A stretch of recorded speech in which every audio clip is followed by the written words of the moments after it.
Good morning, everybody. We are in Earth Science. It is May 7th, Thursday, and today we're going to be taking a quiz that's going to go for a test grade, okay?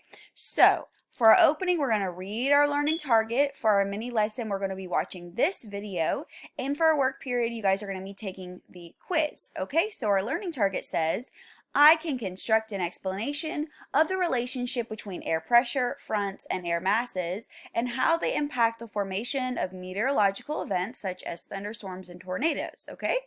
So for your mini lesson, you're going to be watching this video.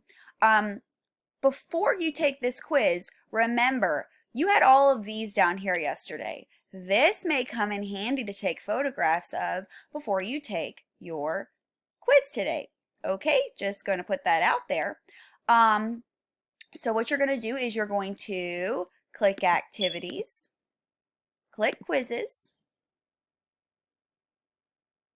and you're going to scroll down, and I'm going to actually let you guys see it now, and you're going to be clicking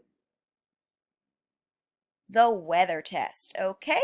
So that's what you guys are going to be clicking right here, the weather test. All right, so thank you guys. Have a good day.